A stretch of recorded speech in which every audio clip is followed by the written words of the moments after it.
So, hi everyone. I'm Sharon Stammers from Light Collective, and I'm one of the founders of the Women in Lighting project.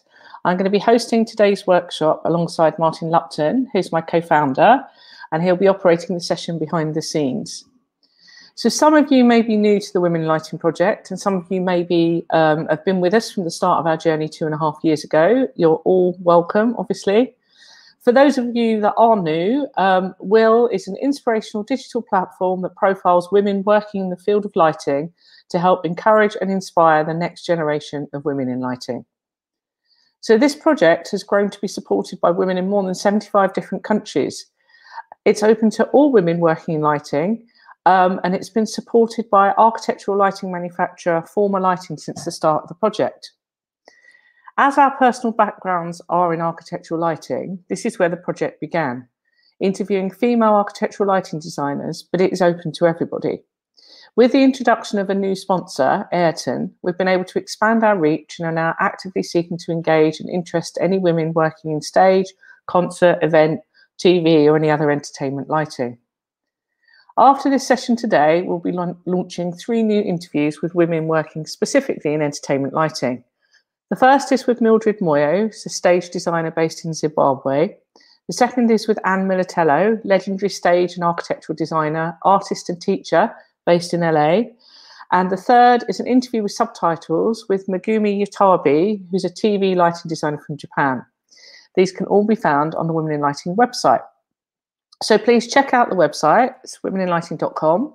Join our mailing list and our active social media channels for info and news about the project. You're also very welcome to get in touch with us for more information on how to be involved or just to share your ideas. So, on to today. We're hosting a joint session between the sponsors, formalighting and Ayrton, on moving lights. So Ayrton have been an entertainment industry expert in moving light technology for the last 20 years. And formalighting, who've been making luminaires for 50 years, have brought to market a unique moving light product for use in the architectural lighting industry. But as we all know, we can use any type of lighting product in any type of lighting project, so no rules apply for specification. So we know some of our audience are from architectural lighting and will have little knowledge of moving lights, and some are from entertainment who will have little knowledge of architectural lighting. So coming from an architectural background, I find it interesting how little we use moving lights, or luminaires as we call them, inside buildings. This may be down to like long-term use of products with moving parts and resultant potential failure.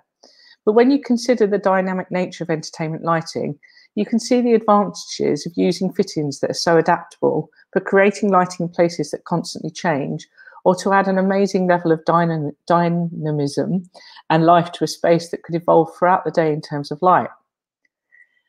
When we talk about moving lights, we refer to lighting that is intelligent in some way with automated abilities beyond those of traditional stationary luminaires.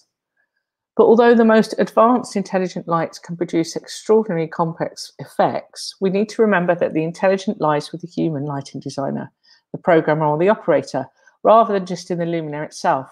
So sessions like this can give us the information about how luminaires work and what they can do, and therefore open the door to us using them in whichever way our creative mind takes us. So the first patent for a moving light dated from 1906, and that was from Canvas City, and the lantern used a carbon arc bulb and was operated manually by cords to control the pan, tilt and zoom.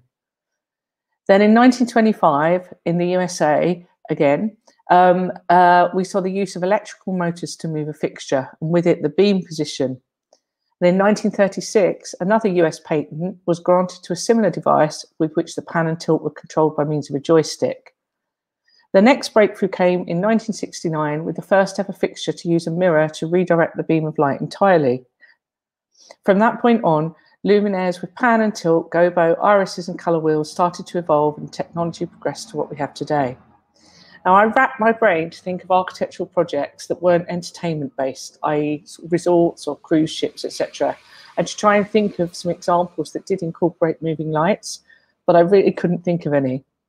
I could think of numerous examples of light art and interactive installations that use them, like Team Lab, UVA, White Void, Jason Bruges, and ACT, They've all created stunning pieces using moving lights, and as such provide great inspiration as to what we could do to transform the built environment.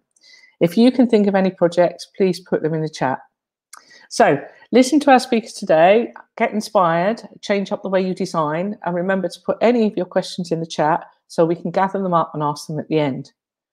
So first off, to kick off, we have Chris Ferrante, CEO of Ayrton, and Kseniia Igoshkina, the regional sales manager, and they are presenting from their showroom in Paris. Thanks, Sharon. So welcome everybody. Glad you're here to join us. My name's Chris. I'm the CEO of Ayrton. And before I hand over to my colleague, Kseniia, I just wanted to give you a brief overview of Ayrton, a little bit of a history, and just tell you a little bit about what creates these gorgeous lights behind me. And then I'll hand over to Kseniia, who'll take you through all the technical side of things, what goes into these fixtures, because there's hundreds and hundreds of moving parts. So really what defines us is innovation. And this is a core part of Ayrton. And what's interesting about this is it's not so much innovation in terms of the overall concept. Yes, that's important, and we've got products like that. But what's really important about innovation here is that it starts from all the small parts. So the thermal side of life. How do we cool things? How do we make things smaller and lighter? And all these little innovations all sort of grow to a larger one.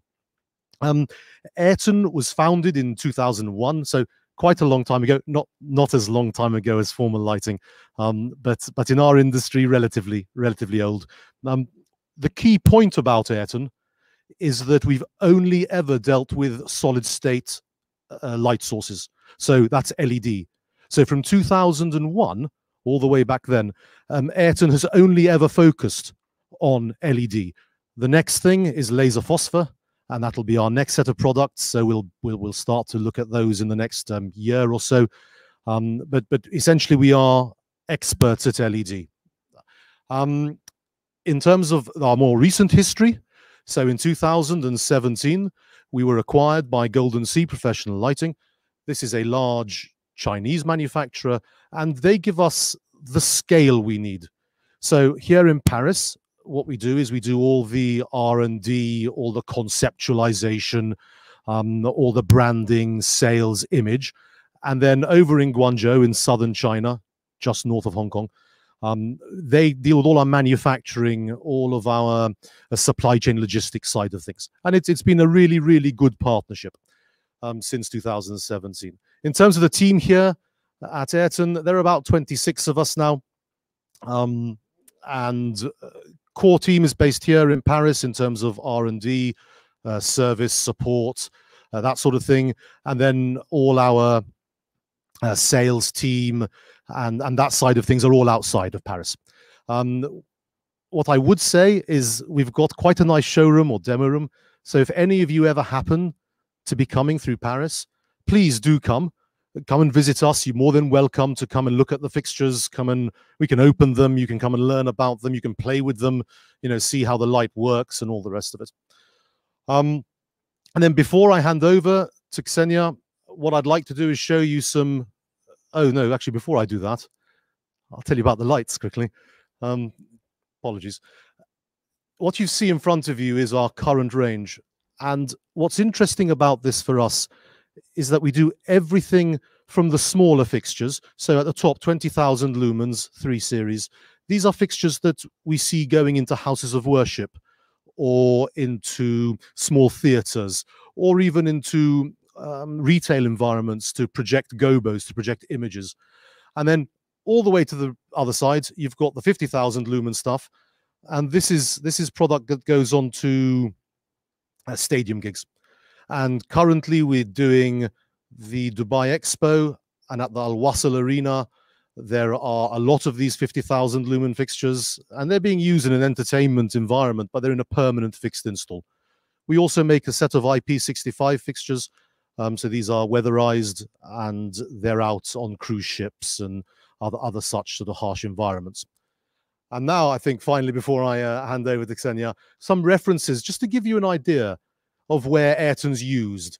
A lot of it is, of course, rock and roll, concert touring. But there's also architectural installations. This is a fixed installation in Glasgow, done last Christmas.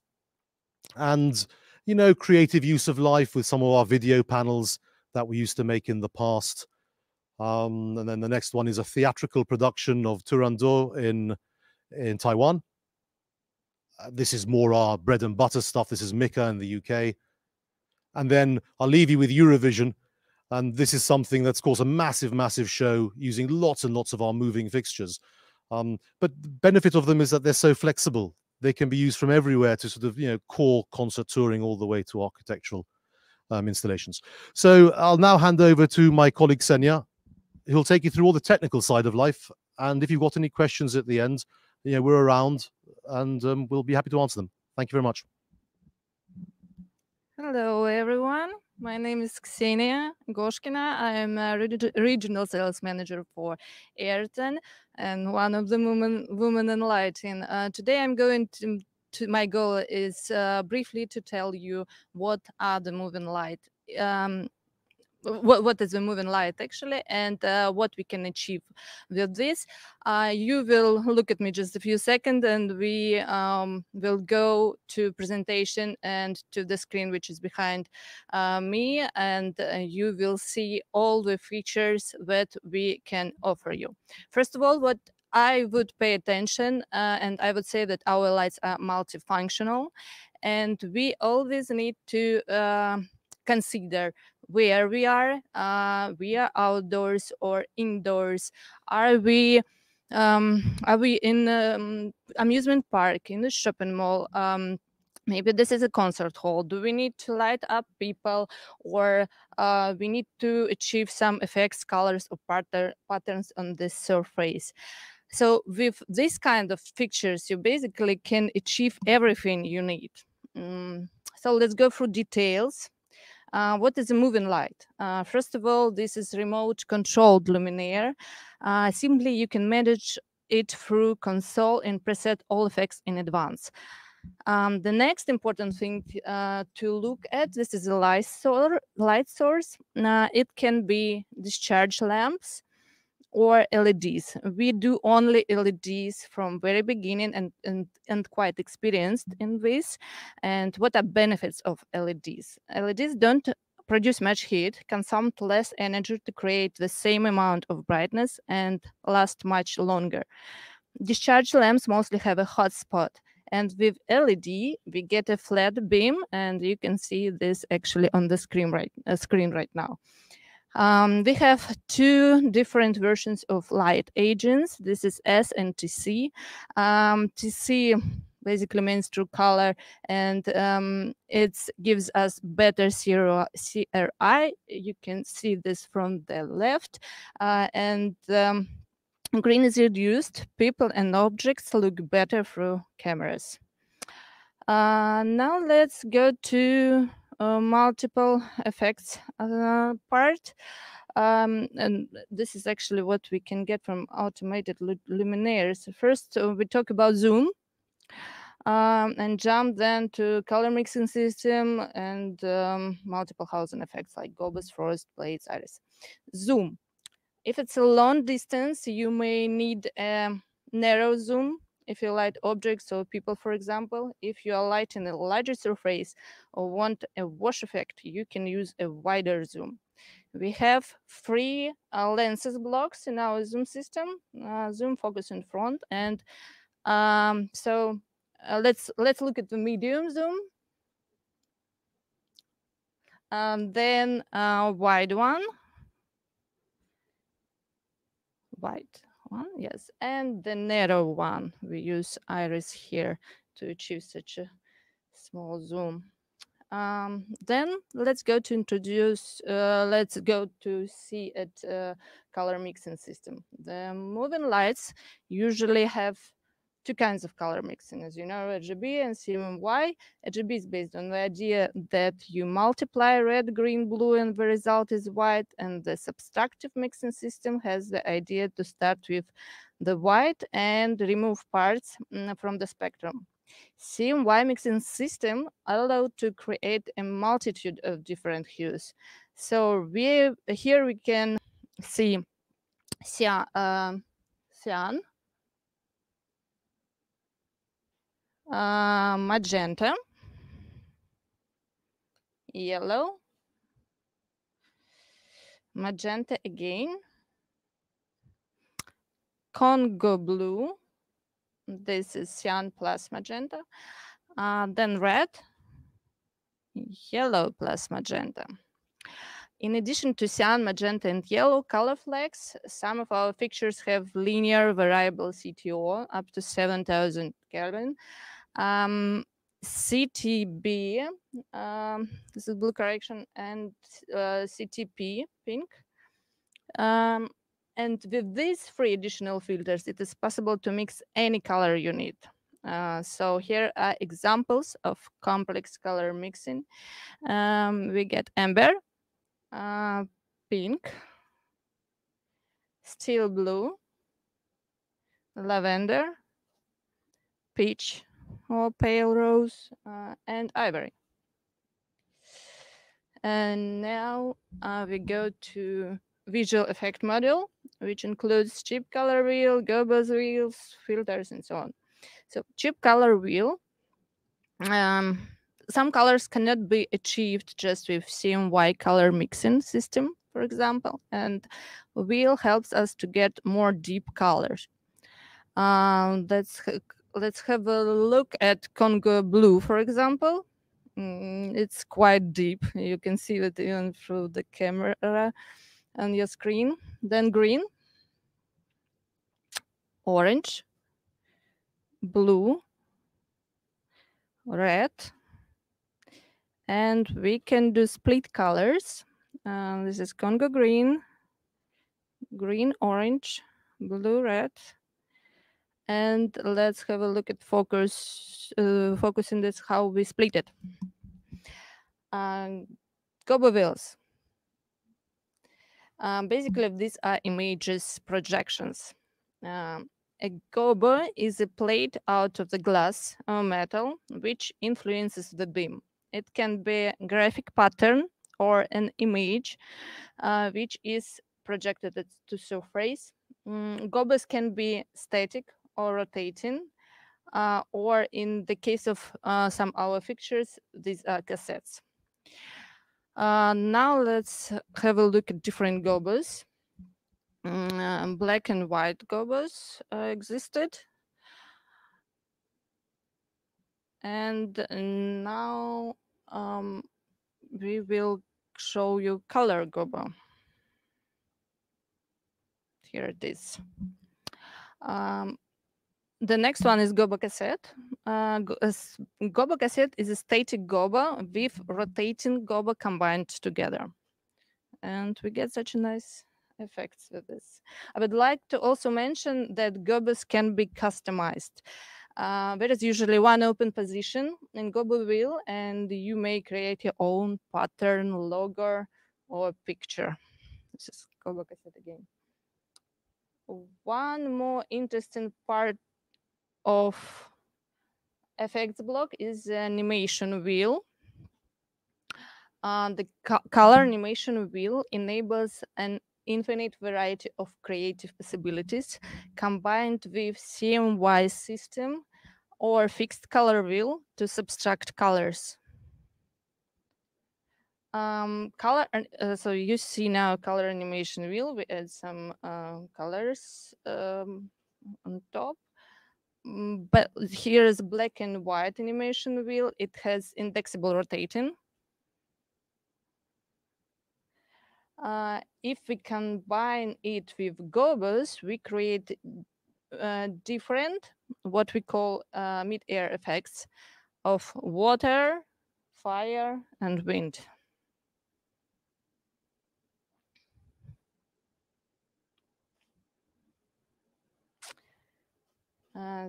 The next one is frost filters. We have 2 kinds of filters, light frost filters. It can be light or heavy one. Light frost just slightly softens the edges and you still can see the gobo pattern. Heavy frost completely blows out all edge definition. The next prism section. One more nice effect.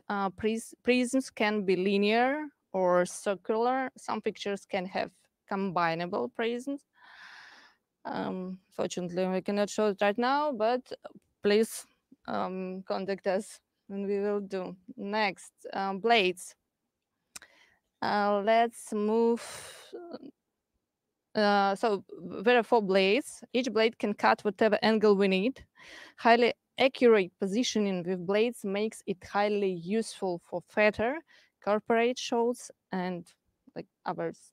We can create a bar with blades. We can rotate the bar. We can make a triangle. We can make a square with frost, and we can move the square easily. We can simply cut the window. Wait a second. Yeah. The last thing, dimming. Our pictures have different corrective dimming curves. First position will be 10 seconds dimming from full to 0.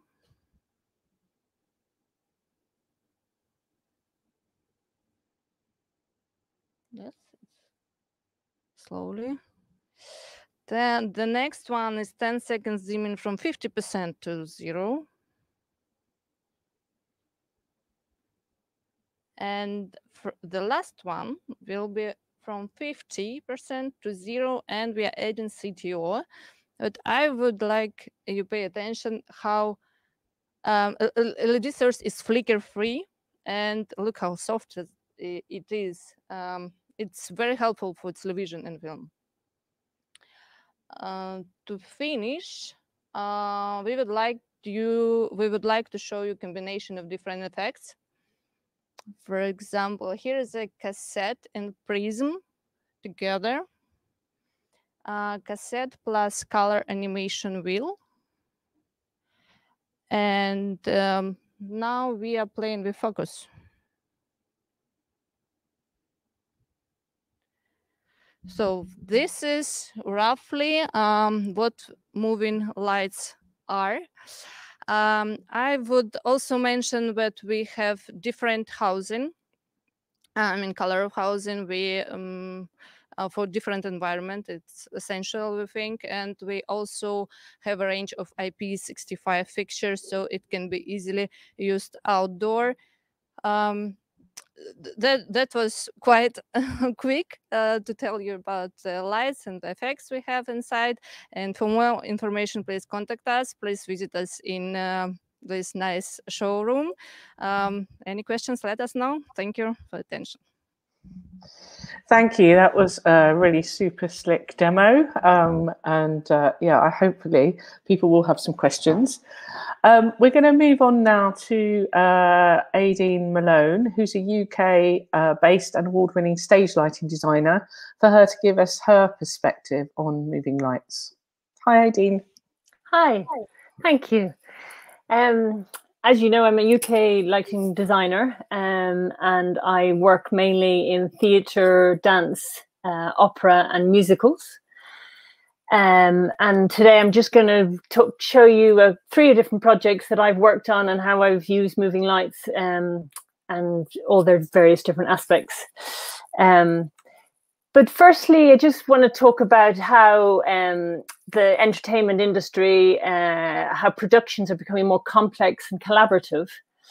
And it's becoming nearly crucial that moving lights is nearly part of my lighting design rig. It's not essential. You can absolutely light a show without moving lights, but it is becoming very important, because essentially it's the flexibility that you get from moving lights. And you can adapt real time to things changing on stage. And it, if you have most rehearsals, people don't rehearse on the actual set design. They don't get to be there till they're in the theatre, and it means things change. So it's great to give that flexibility and being able to adapt.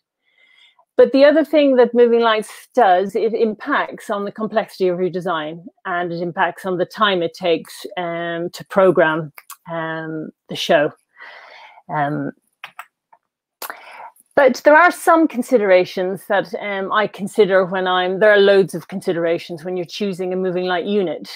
So it's what type of unit, whether you want a beam, a spot, or a wash light, what light source you would like, an LED or a discharge lamp, what the lumen output is, so whether you're in a studio space, a proscenium arch theatre, or an arena, what the CRI the unit can provide, and the color mixing and the color temperature. And the beam angle is also crucial, what size of beam angle you need in relation to what grid height you're working with. The optics is also crucial, and the speed of the unit, how quickly that unit can move from one position to another, depending on how complex your show is. The diffusion, whether it's soft or hard diffusion you need, shutters and iris, the gobo options. As you can see, there are loads of different options that you saw from the Ayrton's display. I personally don't use an awful lot of gobos because I tend to use gobos in a very subtle way. So just use them to kind of enhance texture that's already there on a surface. The size of the unit, whether you're restricted on you need to fit a unit in a very small space or you've got loads of space. The noise of the unit, so whether if you're in a studio space, the units will have to be super quiet. If you have a unit that's right beside an audience member, the units will also have to be quiet. Whereas if you're in a bigger venue, you can get away with a louder unit. And the design, I think if the moving lights are part of your visual picture that the audience are seeing, that's a crucial thing to be aware of.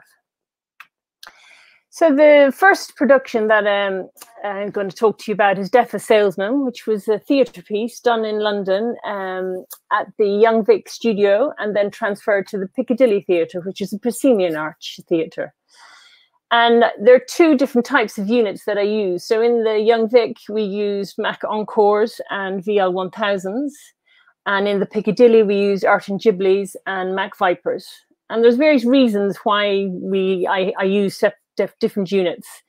In the Young Vic, it was to do with budget, but also they had a standard season hire rig that they had. So it made sense to go with those units rather than bringing in some more a different variety of units. And then in the Piccadilly, I specifically wanted the Gibleys because their lumen output was higher and their shutter flexibility was much better.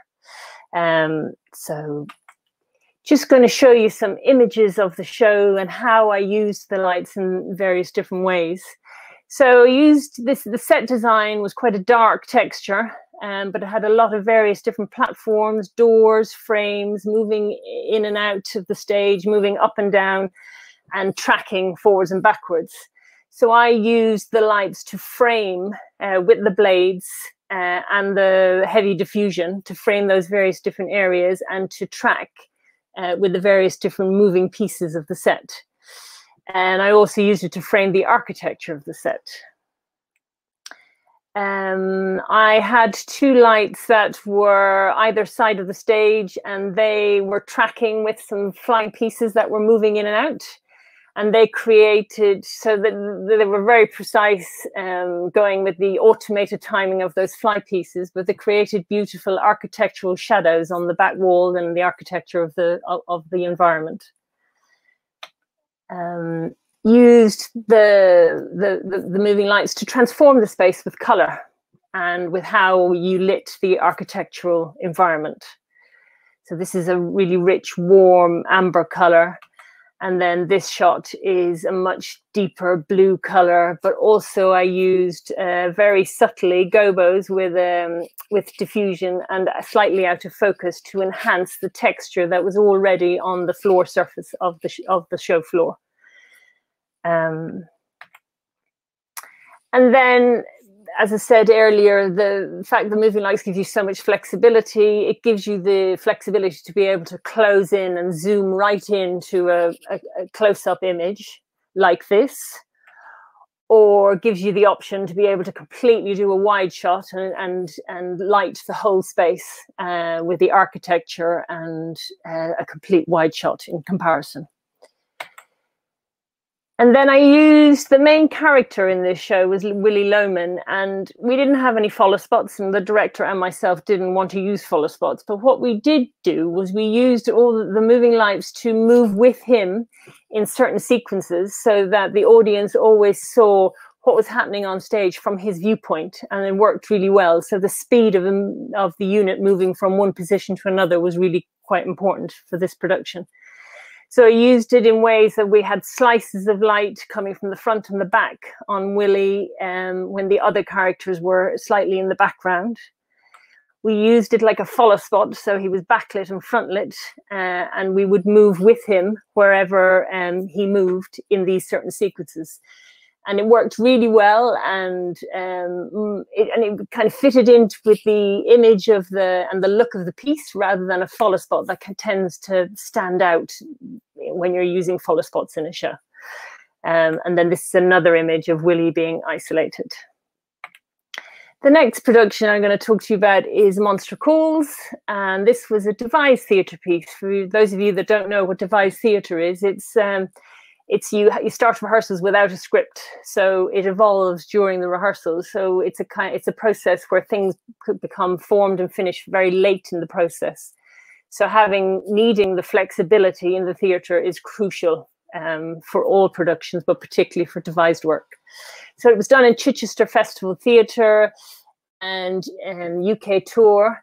And we used all Martin fixtures. We used Mac Vipers, Mac Viper performances, quantums and auras, and various different units for various different uses.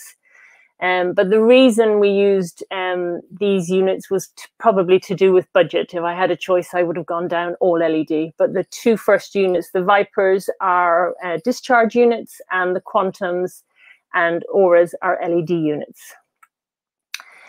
So this is just a shot showing you the ensemble in the chairs on the side, and they each had their own individual quantum spot that isolated them in various different positions in various different sequences. And the reason why I used the quantums was the beam angle was able to go very, very small, and they also had an iris, which meant I could close it right in. And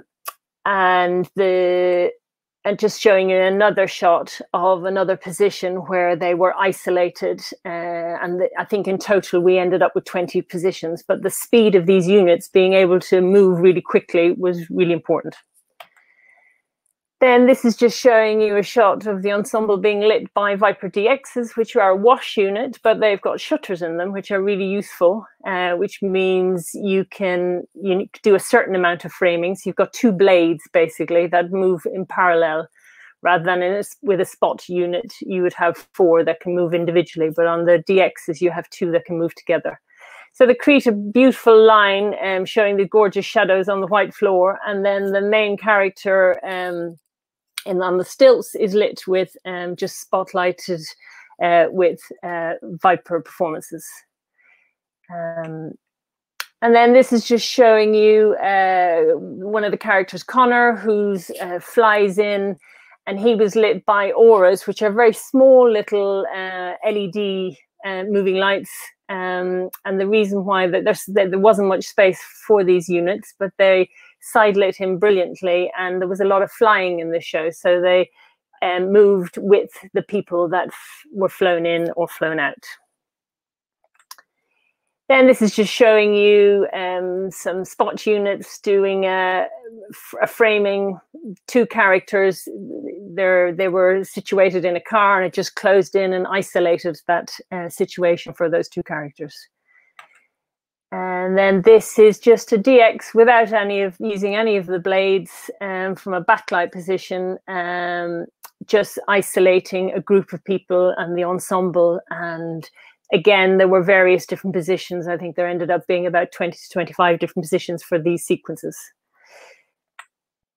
And then this is the last piece that I'm just going to talk about, which is a dance piece. It was done in Palais de Pape in Avignon Festival. So it's an outdoor venue. And we used high-end solar frame 3000s. And they are discharge units, but they have a very high lumen output. They have a 36,000 lumen output. So because the lighting positions were 30 to 35 meters high. So they're quite a high position. So we needed a lot of punch. And then just going to show you some images from those particular units. They were beautiful units, optically really brilliant. Everything about them I loved. And then this just shows you a framed in spot around 4 dancers and a piece of scenery, beautiful coming from the top. And then this is a solar frame with an iris, which is just a close-up of a dancer, again, coming from the top. And then this is a mixture. So the scenery in the background is lit by solar frames using their blades and diffusion and color. And then the dancer in the foreground is using an iris with diffusion and color.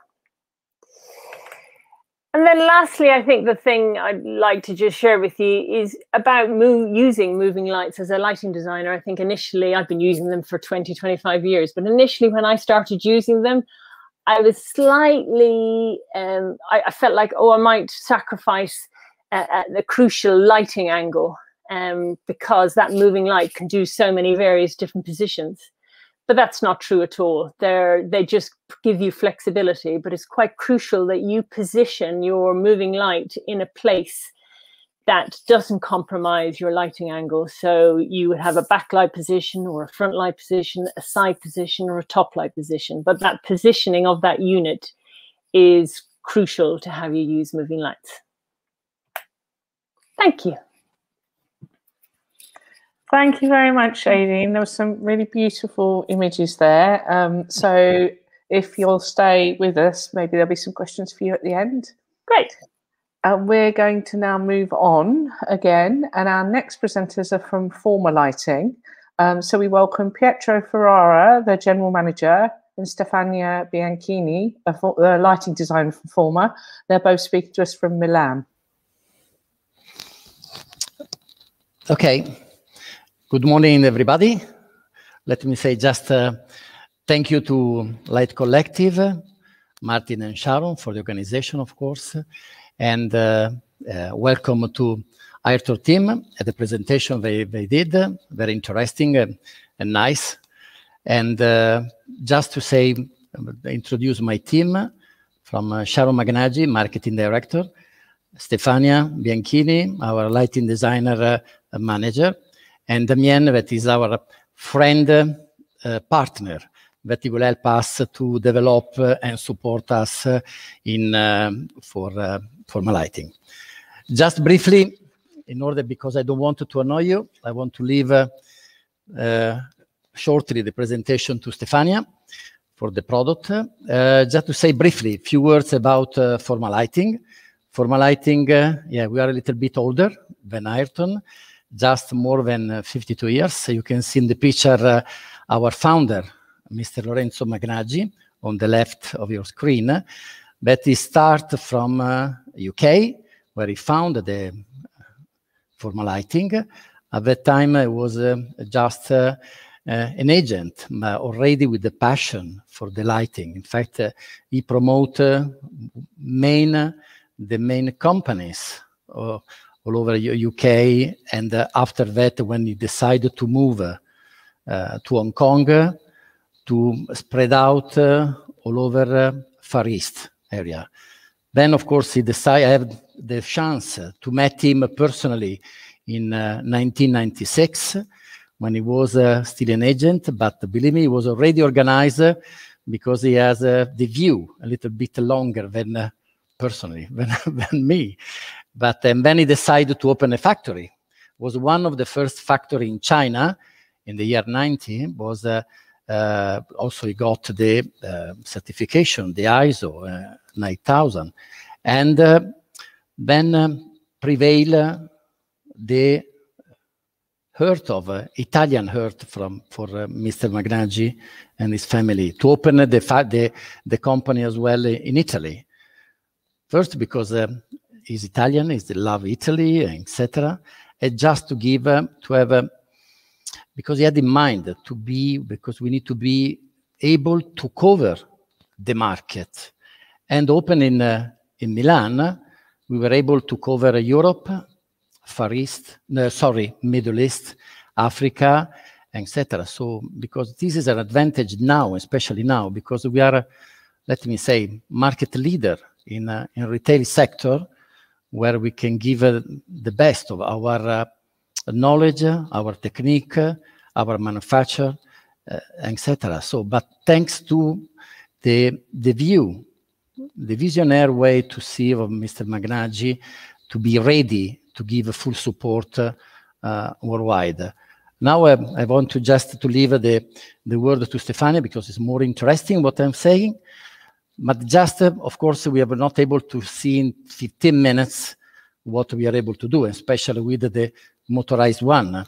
Recently, we launched in the low voltage sector, the miniature motorized product, just 4 centimeters, where you can control pan, tilt, and zoom. But it's better to see what Stefani is going to say, and then we will wait for your great question. Thanks. Good morning. I am Stefani Bianchini, and I'm a lighting designer and senior lighting manager of Formalighting, and I'm here to introduce you our brand of motorized product, Motolax. Formalighting is a lighting manufacturer that has decided to focus on motorization technology and the lean and modern design of products for the lighting of both indoor and outdoor spaces. Motorized products were born in the 2060s on an American patent as a technological evolution of the range of standard products in the catalog that could respond to the new market needs. Through the full control of movement for both axes of the position of the luminaire, using of its best feature as base, you can light the point where it's needed, in easy and quick way, just the touch of a button and in completely autonomy. In this slide, you can see the main key features of our Motolax product. First of all, the quickly and easily reconfiguration of a space, the possibility to install it on standard three-phase or low-voltage track without to change anything about electrical system or wires. No longer necessary ladder or scaffolding, reducing the liability of workplace accident. In highly architectural space is a perfect solution of commissioning of product without to interrupt the normal activity or move the furniture. Last is the possibility through Kazambi app to control and manage both motorized and standard product in terms of dimming and color changing. Formalighting is the only company on the market that can count on a collection that includes 60 family of motorized products. Our range is able to cover many applications like recessed and extractable downlights, multi-optic downlights, a wide range of projectors including the low voltage, systems, suspension and outdoor products, with a great variety of size, optics and color temperature, covering all design needs. Using the same design for standard and motorized product, you can mix it, obtain a complete, unique static and dynamic installation.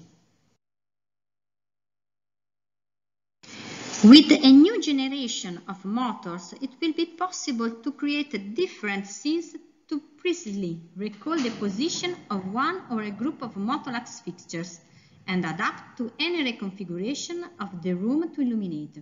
One single installation with endless possibilities. Dimming or variation of the color temperature will be useful tools for creating effect lighting or to recreate the trend of natural lighting in closed spaces. While thanks to the full spectrum style light technology associated with the Kazambi control, it's possible to manage colored light scenes. In addition to the motion and motorized orientation, all the products are dimmable, and if properly equipped, they allow you to change the color temperature through the tunable white with a range that goes from 2700 Kelvin to 6500 Kelvin, or with the full spectrum satellite with a range that allows you to imitate the shades of sunlight. Motolax products can be offered with the zoom beam shaping system. Based on the technology of the lenses that shape the beam through the variation of the position of the LED respect to the focus of the lens, it's possible to adjust the opening of the light beam from spot to flood without losses in terms of cleanness and light intensity. Furthermore, with the latest technological developments, we have managed to combine zoom and tunable white in a single product, obtaining a total control of the lighting effect.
Motolax products can be controlled through different types of management system.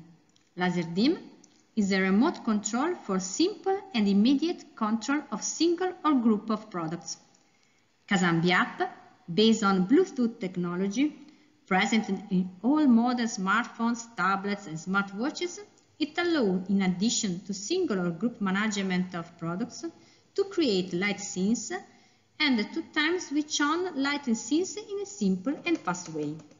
DMX allows for more complex management of the entire system.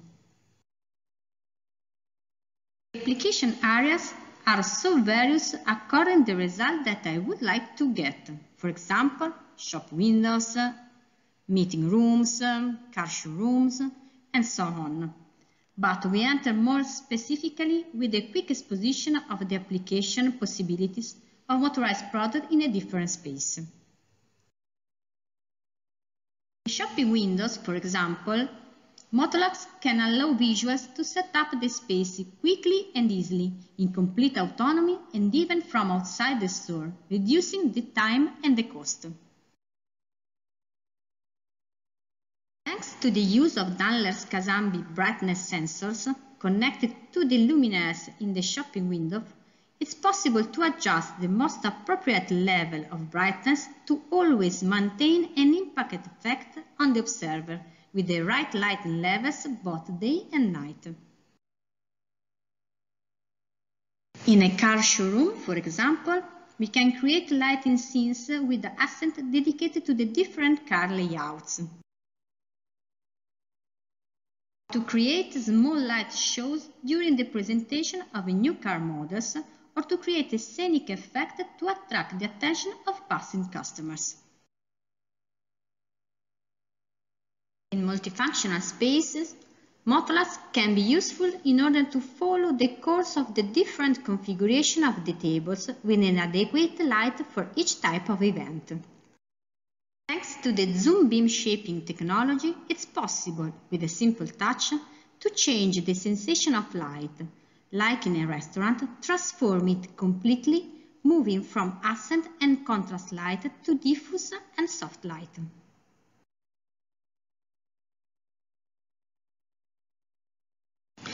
In exposition area, Motolux to be able to quickly update of light for a new exhibition or to create scenic effects during a vernissage. Using the zoom technology, it's possible to adapt the light beam to the size of the works to be illuminated or to enhance some details. Through the combination with movement, a visual path could be created within the work. In this regard, through a connection with the beacon system installed in the room, it's possible to receive information and explanation on the works exhibited directly on your smartphone in real time. Simply walk up. In iSpace, for example, to be able to orient products quickly and easily, without the aid of bulky ladders or scaffolding, in total safety, without interrupting work or having to move the furniture. Zoom technology is also the ideal solution to deliver to the floor a higher quantity of lux and create a dynamic scene during the day with beam-shaped accent light. Outdoor application to better orient the light beam at the correct distance thanks to a better overall view of the space, without having to open the products, risking to compromise the isolation and cleaning of the protective glass, and without the support of specialized personnel.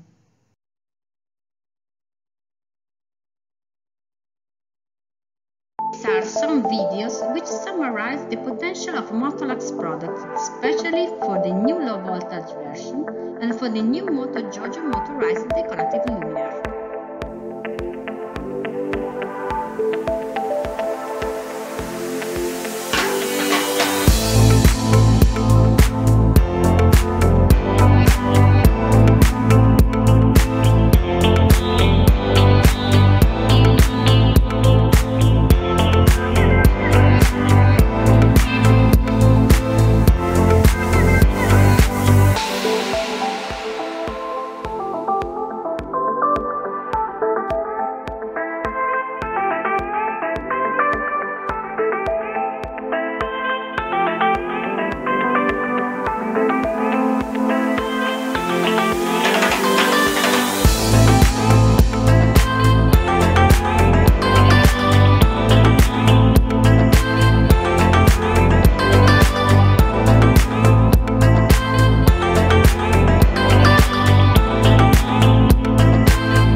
These are just a few tips on how to use motorized products, but the application possibilities are potentially endless.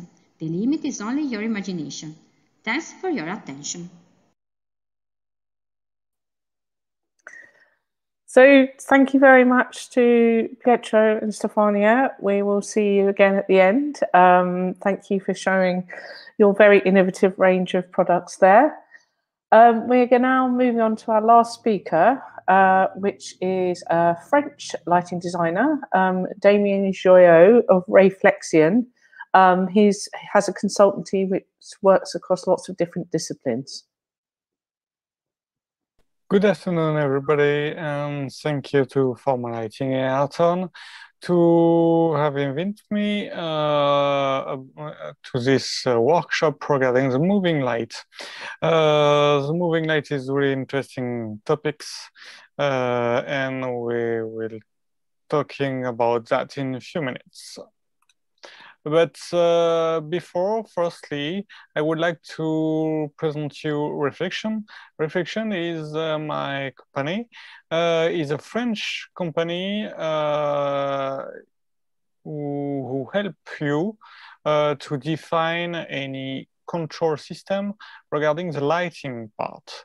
It's an engineering office specialist in lighting control. The target of Reflection is to really help you to define if you need to DALI, DMX, Kazambe or network system to control your lighting for architectural part, to retail, museum, exterior facade, or anyway. You can ask me a lot of things about control system for lighting. Firstly, we're going to talk about the moving light in entertainment, because the beginning of the moving light is really in the entertainment part. At the beginning, it was only the mirror, a moving mirror for the fixtures. Why only the mirror? Because the mirror, it's very easy to move this kind of things. When you compare with the body of the fixtures, it's too heavy, and it's the reason why it's really easy to work with a mirror. And at the beginning, it was only the mirror, a moving mirror that we have used on the fixtures. After, in something like 1981, for Genesis band tour, a company, the name is Varilight, have created the VL1, the first moving light for the entertainment part, and it was possible with this. For the first time, it was possible to adjust in a lot of position, more than the mirror system, the direction of the light, to change also the color, the dimmer, and the gobbles. It's a kind of shape inside the fixtures, and it's really the first one moving light fixture in the world.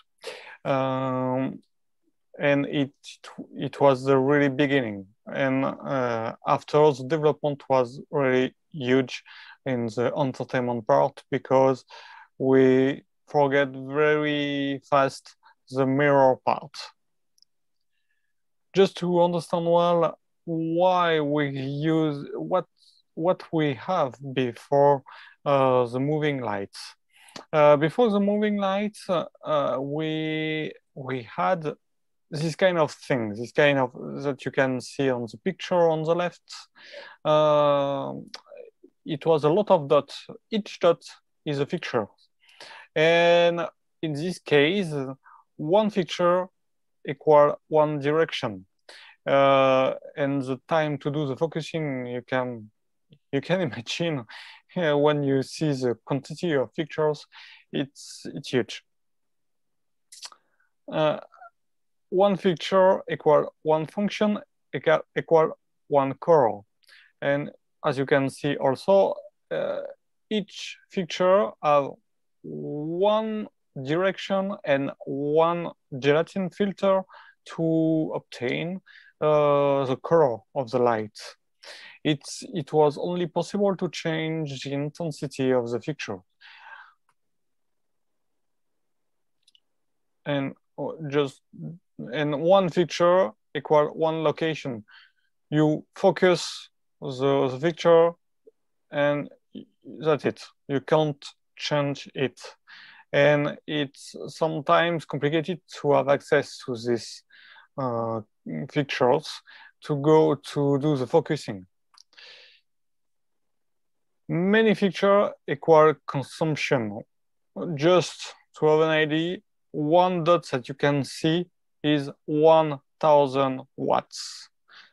You can imagine the consumption for this kind of show before, but it was only one solution for to create any atmosphere, colored atmosphere, and it's the reason why the entertainment part have developed moving light, or just before a fixture with more parameters inside.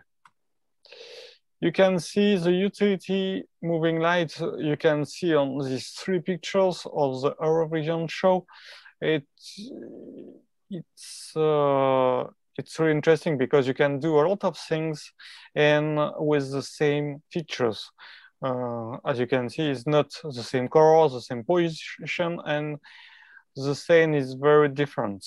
And the possibilities is really, you have many possibilities to create any scenes. Just an example of the feature updates equal more possibilities. Just an example for ADB. ADB is a brand, it's a French brand who have created a feature. This feature is a warp. The warp, sorry. It's only to create any square shade or something like that, profile features, to create any square, and as you can see on the museum, to light any piece of art or something like that, or pictures. And this company this feature is fixed. You can't change the position when you have adjusted it. And it's the reason why they have developed something, it's the same feature, but in moving light. It's the same feature with motorized pan and tilt. Pan is the horizontal part, horizontal movement, sorry, and tilt is a vertical movement.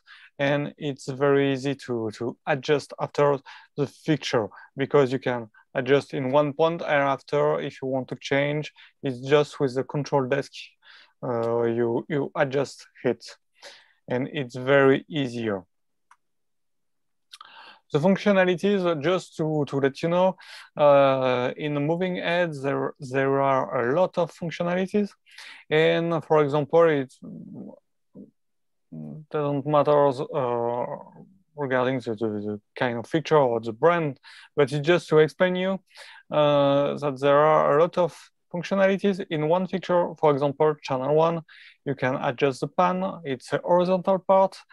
The channel 2 is pan fine because you need to adjust more precisely the position of the pan. Or channel 2 is a tilt, the channel 4 is the same tilt fine. The channel 5, you can change the color.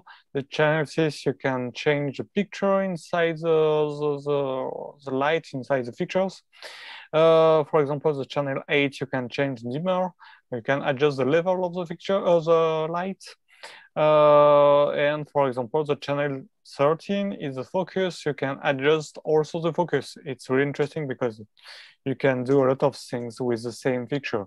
And you can imagine if you have something like 100 fixture like that, and you want to control each functionality separately, you need to have something very powerful. It's a lighting control desk to manage all the fixture, and there are a lot of devices which do this kind of things.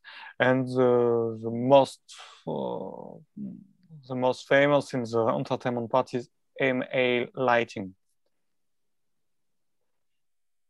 How to manage all the parameters with a protocol, and the name is DMX. It was invented by for the entertainment part to transmit a lot of information through only one cable. Just for your information, you can manage 512 parameters through only one cable. As you can see, you need to go out from the DMX console. After you go in the first fixtures, you go out to the second fixture, you go out to the third fixtures, etc., etc. You need DMX is not complicated, but you need to respect this wiring diagram. Sorry. But you can manage a lot of parameters, and it is the reason why the DMX is really interesting to manage moving lights with a lot of parameters. Just for your information, for example, Ayrton have a magic panel with a lot of parameters, and you can have until, if I remember well, something like 250 parameters on one machine, on one fixture. You can also, the DMX is more for the entertainment and the moving line for the entertainment. And you can use also kind of protocol like Kseniia app.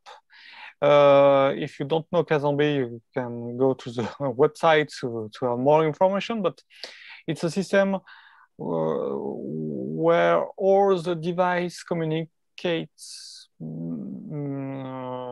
together with Bluetooth mesh technology. When you can go up to 250 fixtures per network, and on each fixture you can manage many parameters, as you can see on the right of your screen. It's a screenshot of a lighting fixture from formalighting Motolux fixtures, and where you can adjust for each fixtures the dimmer, the pan, the tilt, and the beam angle. The pan is horizontal, just for you to remember. And tilt is the vertical part, and beam angle from narrow to wide. And you can do a lot of scene and manage many things, and it's the reason why it's really interesting. And everything, all this system is wireless. The thing is, between Ayrton and formalighting, for me, it's really interesting to talking about these both brands, because for me, they have the same vision or the same direction, because they both create innovative products, always try to find something that nobody have. And it's a very strong brand when you can do it. For Ayrton, it was one of the first brand in the entertainment who use only LED for the product. And formalighting is also one of the first brand in the architectural part field who develop motorized fixtures. And the last thing for me is both brands are very they work a lot with the lens, and they try to improve each time the optic part in the product. We have developed a lot of things with formalighting before that I've created reflection with punctual, and we have developed a lot of things, but also we have tried to improve with forma lighting the motorized fixture, and it was very interesting because forma lighting try to do our best to find the right solution, the best solution, and to improve many things that to have the best result after. And just I know very well Ayrton and formalighting, so because as I can say just before, as I have said just before, I have worked with formalighting to improve the motorized fixture, but with Ayrton, I have worked in the same buildings as Ayrton, and I know also the philosophy of Ayrton, and it's the guy who works in Ayrton brand are very, very interesting, and with the good philosophy. When you can use motorized fixtures, motorized fixture you can use when you can't adjust the fixtures, and when it's too high, for example, or when you need to be able to create many scenarios with different position of the lights that you can't do it with a standard feature, or when you want to have many functions in the same pictures in different direction, zoom, dimmer, colors, etc., where you can use motorized fixture and architectural projects. You can use for museum, for example, because sometimes the artwork, the place of the artwork change, and you need to adjust the light. But with, for example, with Kseniia app and formalighting Motolux pictures, you can just go to the app and modify the scenario and adjust the direction. Or for the restaurant, when the table change, it's the same idea than for museum. Or for the retail, when the location of the product change, you can do it also. One application with the Motolux fixtures from formalighting is the Chanel boutique in Ferrante. Why they have used this kind of fixture? Because it was possible to create mini scenarios with different level of the lights or different beam angle. Sorry, sometimes we need something narrow or something wide, and you can do it with this kind of fixtures. Or of course you can change the position. As you can see on the middle picture, on the middle, there will be a video. Look, you can see the fixture move. And it is the reason why it's really interesting, because you can adjust everywhere, and you can be at the right position, because the mannequin or the different thing inside the show windows in this example change every time, and it's not possible to go inside the show windows to adjust the fixture. And this is the reason why it's really important to have this kind of pictures. It's really easier. Thank you very much, and see you.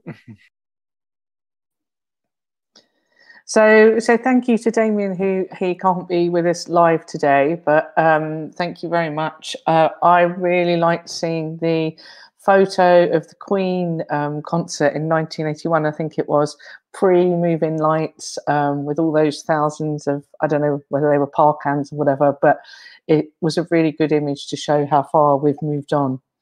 So what we're going to do is invite back the people that we have available, and we have some questions from the chat. So hi to Chris and Kseniia, and hello to Pietro and Stefania. Oh, no, and Aideen.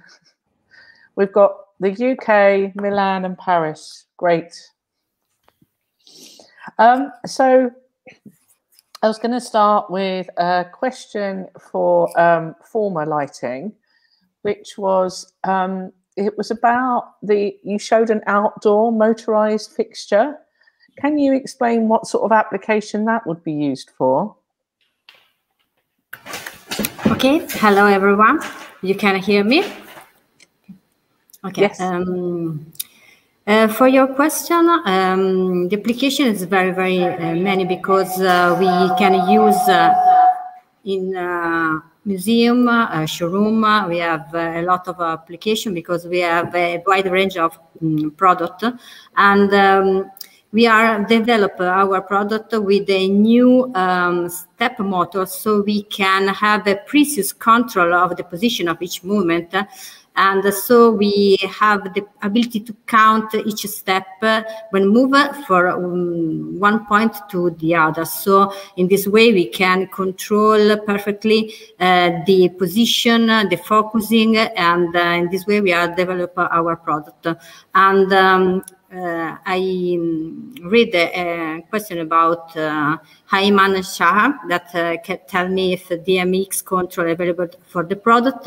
Yes, it's available, not for all, but we have a wide range of the application with the DMX, so you can control it. You can insert this product inside your system, and you can control the movement, the dimming, the focusing, and something else.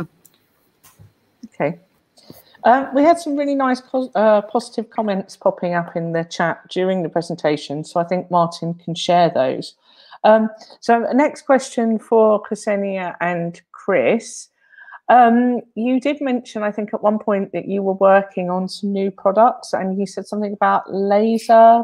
So could you expand on that? Yeah, I think I'll take this one then. So one of the challenges you have with LED is that it likes to be very wide, doesn't like to be very narrow.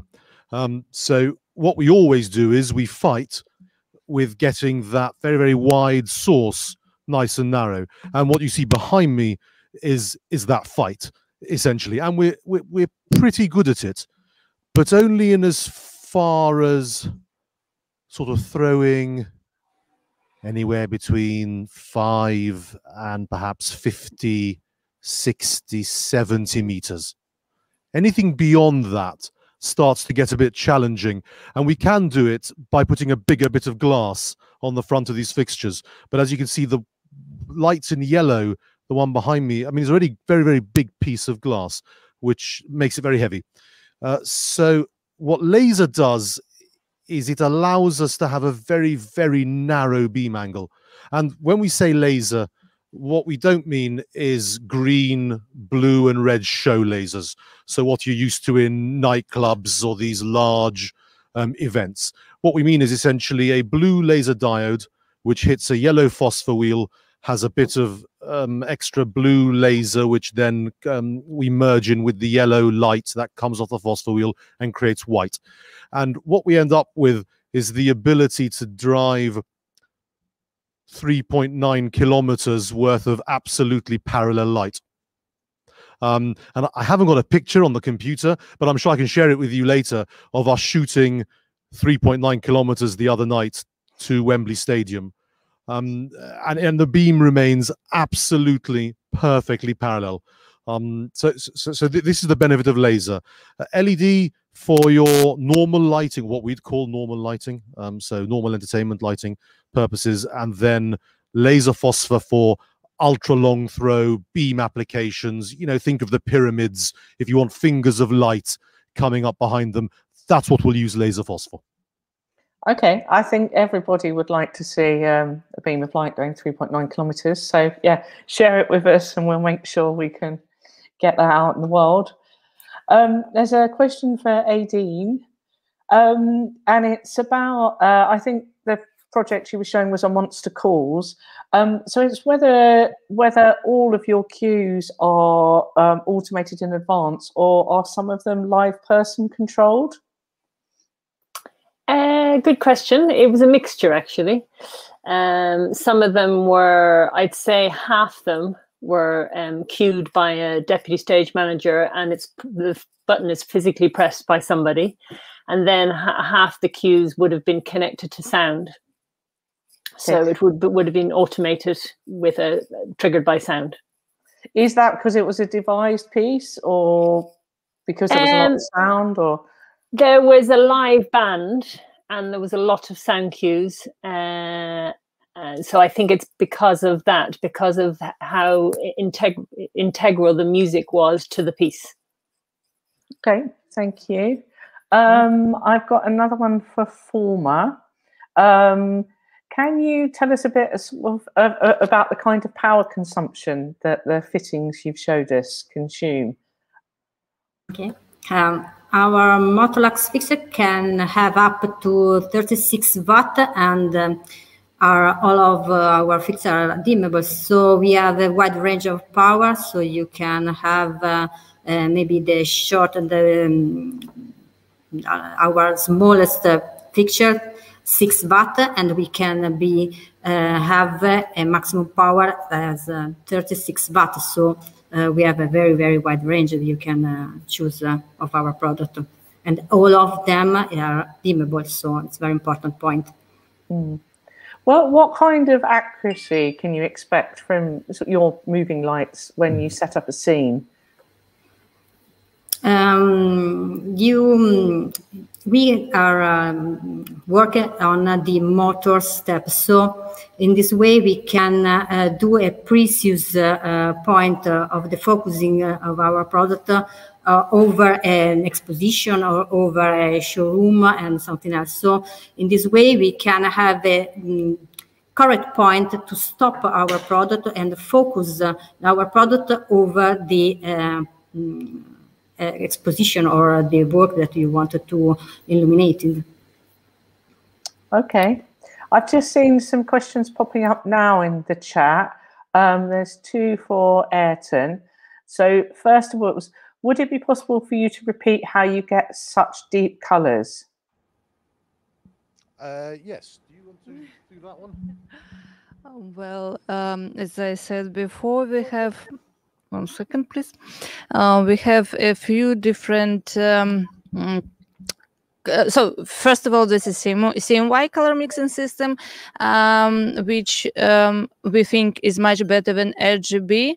And also we have this color wheel, which helps to gain more saturation, to make them more deep colors. And also, in addition, some pictures have CTO, CTB, and CTP color correction filters.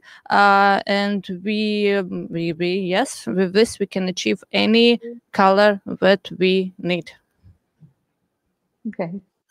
Well, this is all recorded, by the way, so we will be sharing the recording. So if there's something you would like to rewatch, you can catch up on.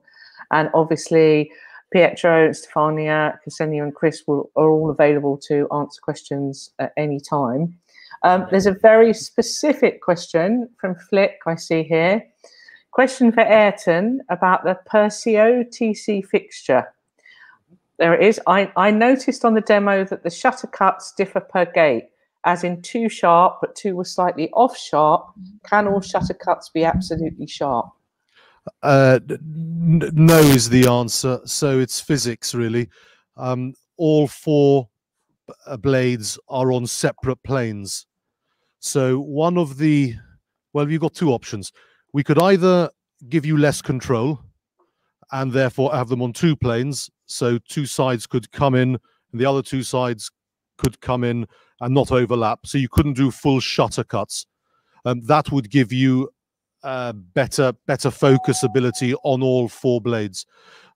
Alternatively, you can choose what we've chosen and essentially allow complete control of the image and the shutter cuts. There is a compromise, and that's the compromise you've seen.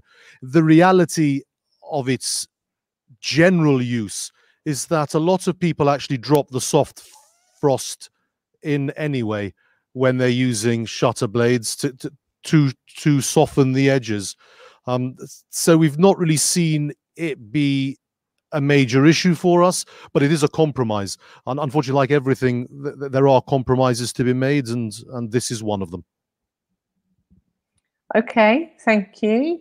Another question from the chat from Zubair, which was for Aideen, and it was asking, what's the most challenging scenario according to you in theatrical lighting? What do you come across that you find that challenges the most? It's probably time limit. We're very time pressured in the theatre, because lighting wise, we can obviously use CAD to visualize the ideas, but it doesn't look exactly like reality and doesn't feel like reality. So I think it's the time limitations when you're putting a show on is probably the most challenging of all the aspects. Okay. I'm going to ask two more questions. I'm just checking the chat. I've got to look at the chat, my phone, that sort of thing. But just checking, I've asked everyone's. So I think there was one question earlier on that was asked of Ayrton, but it might have been answered in the chat. I'm not sure, but we can ask it again. And that was about the life cycle of products, and whether or not your products can be recycled at the end of life. So how often do you need to change the LED engine, or can you give us a bit of information about that? Yes, absolutely. So the light engines are rated to 40,000 hours at 70% of initial output. Now, in our world, this is quite interesting because these lights are not on like this in a show application for the amount of time they've been on like this during our chat. So normally, these lights spend more time off than they do on. And that's true of their entire life. Now, the benefit of LED over metal halide is that when you strike a metal halide lamp, it remains struck. So when you want output, you open shutters, physical shutters. The lamp is struck and burning the entire time. These fixtures here remain off until you want them to be on. So I suppose my point is, us saying we'll do 40,000 hours at 70% of initial intensity is a little bit sort of, I don't know, that doesn't really mean anything, because the reality is that these fixtures will be operating quite nicely from an output perspective, far beyond the technical value of the fixture. I think in general in our world, we're seeing between 3 and 5 years of a product life cycle, but that's not because the LED engine is not going to work in 3 years' time. The LED engine for most application is going to not be the thing that fails first. What's going to fail first is how popular the product is, because other products come in behind it. More than anything else. You can change the light engine. So if you were to find that a light engine wasn't behaving as you'd expect, or there was a failure, I mean, they can fail, of course, you can replace them. So you don't need to junk the entire fixture. As to whether or not you can recycle the entire fixture, you can recycle elements of it. I mean, the covers are plastic. You can recycle the glass that we use in there. Whether anybody really does is another matter, and that's a bigger question. And one of the things that we've been looking at, we're still in our very early days here, is how we can come up with a program to show all the different major components that make up one of our fixtures, so customers at their end of life know where to send those components, because there are thousands of different components used in these fixtures. Yeah. Okay. I think I could probably ask them the same question of Forma, about recycling and sort of the lifetime of luminaires. Pietro, do you want to answer that one? It's a good question, Sharon, because we are still working for the recycling since few years, 4, 5, 6 years. And because already all of our new product, the main part is something that you can reuse in most of our product. And now we are talking with an European company in order to do the real recycling. So it means that selecting some products, starting from the lighting designer since the beginning, After you did the installation, you can recover the product and make the maintenance and put again on the market. So it's something that we are still working on with a Swedish company, but we are just at the beginning. This is. Okay, thank you. I'm going to finish with one last question for Aideen. And it's from me. Do you often use or ever use architectural products on stage? I know that you might have practicals, that kind of thing, but would you ever look to the architectural market for fittings to use? I haven't done in the past, but it's a very good question, because I think it would be great if the two worlds were more interlinked. But in past productions, I haven't. But at the moment, I'm actually doing a part-time study in architectural lighting, so I'm becoming much more interested in architectural fittings. So I would definitely think of putting them into the pot in the future, for sure. In the same way as I said at the beginning, it would be great to use more sort of, entertainment and dynamic lighting in architecture. So yeah, thank you. I think that's a good place to end. We've run over by 5 minutes, so we did really well keeping to time, everyone. I'd like to thank all of you for being part of it and coming from various parts of the world to be part of this session. As I said, we will show the recording. We will keep the recording and share it after this event. So thank you very much for your presentations, and I hope you have a great rest of the afternoon. Thank you. Thank you very much, Sharon and Martin. Thank you. Thank you all. Bye. Thank you. Bye.